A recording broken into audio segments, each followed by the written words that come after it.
You did see some clips in social media that Canadians terrible things are happening in Canada. And such clips, when you will listen, then you will see that these clips are in favor of Canadian citizens and against the migrants.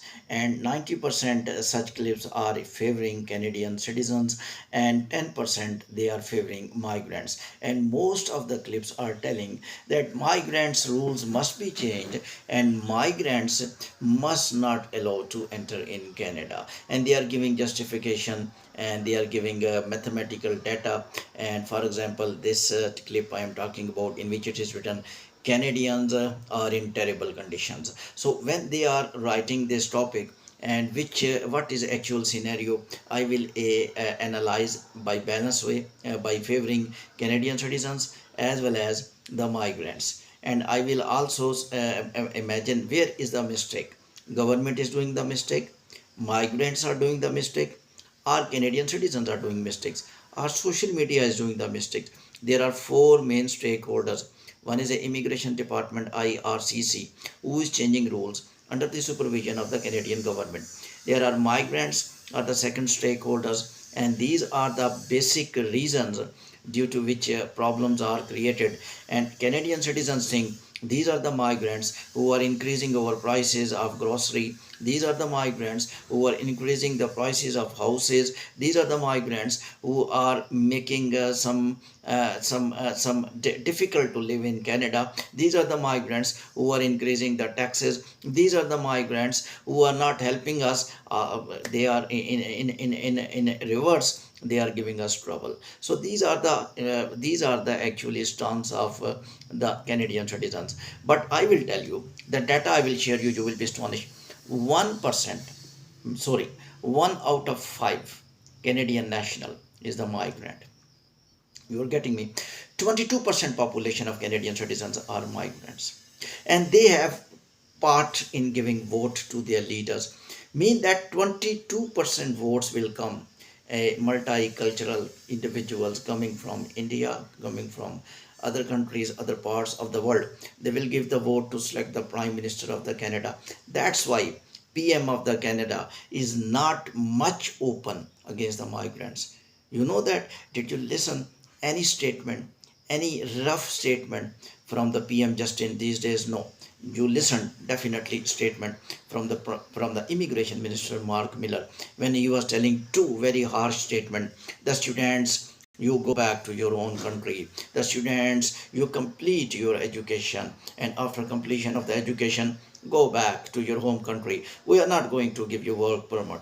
And practically their Department of Immigration and Citizenship, IRCC, directly inviting the emails answer from the students. Give us your DLI letter, where you are studying, where is your education. It never happens in past. Actually, pressure of opposition leader to the Prime Minister of Canada, that why you are not changing rules, why you are allowing mass immigration to Canada, why you are increasing the taxes due to these migrants. I will analyze, but I am analyzing by all angles. I am watching all angles. I am not in favor of any stakeholder, but I have to, because I am an immigration analyst, I am an immigration counselor, so I have to give favors to all. Then you will analyze by yourself which way this immigration vehicle of Canada is going, which way Canadian citizens are going. Canadian citizens will leave Canada or they will stay in Canada. Migrants will stop Canada or migrants will keep coming. International students will stop coming or will coming to Canada. International students will go back after studying, as Mark Miller is telling, no, or they are going to stay in Canada. How much people will get the PR? Now the currently data I have already shared. 1 out of 5 Canadian citizens is a migrant. It means enough number of the PR being issued by Immigration Department of Canada. Remember, IRCC is department, but IRCC cannot decide without advice from the Prime Minister, without advice from Immigration Minister, without advice from the Parliament House. IRCC will do same thing. For example, I can give you evidence. The Mark Miller say the dear students, especially Indian, they are technically mostly when they conversate, they talk about Indian students, Canada. Reason, because number one students, number one country who give maximum number of the students, 60 to 70% of all international students who are coming, those are coming from India. Now China's goes to second number. Otherwise, India was second, China was first. Now India first, China second. Go back to the news. Now, when the Mark Miller told that go back to your home country, IRCC, on the next day, send email to the students. So it means IRCC is following the government. If you are talking IRCC did this, IRCC did that thing, IRCC changed rules, these rules are not good, these rules are not bad. Provinces have little claim to IRCC to decreasing quota of the students for their provinces because their PNP programs are running.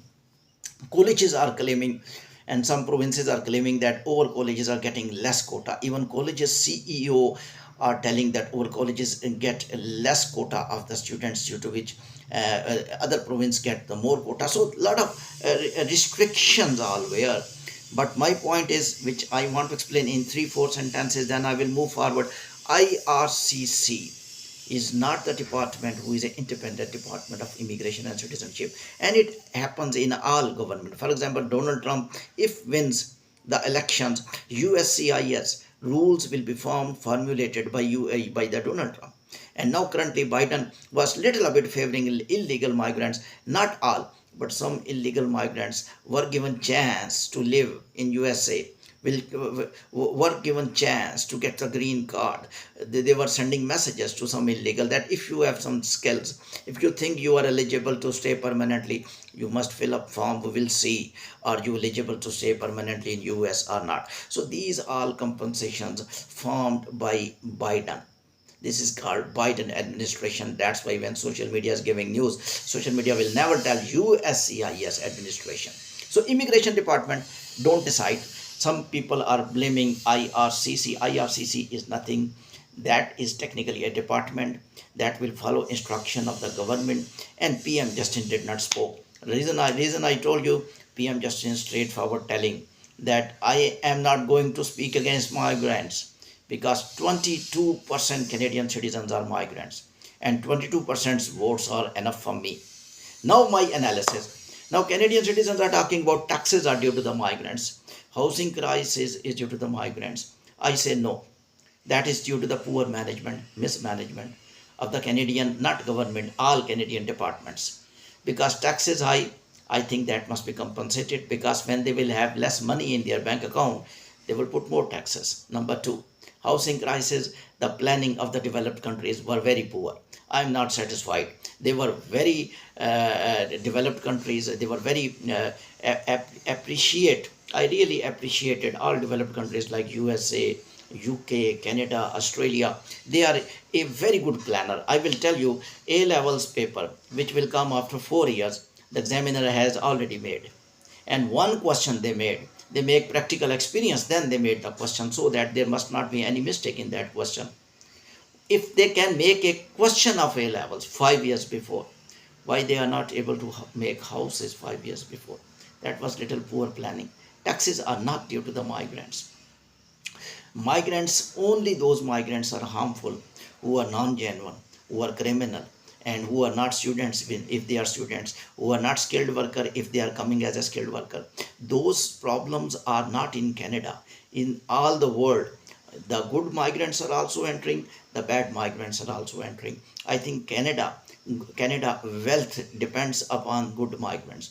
Good migrants will stop, wealth will stop. If they are skilled worker, they are working in the companies, they are raising the economy of the Canada. If they are genuine international students, they are completing their degrees in top universities, they are paying 4 times more fee after completion of their education. If they would stay in Canada, even in good companies, they will raise the economy. Therefore, there must be anywhere balance required. Extremism in all fields are not. For example, say all Canadians are leaving Canada to get the views wrong. All migrant must be stopped wrong. All, that's why PM Justin is silent. Thank you very much.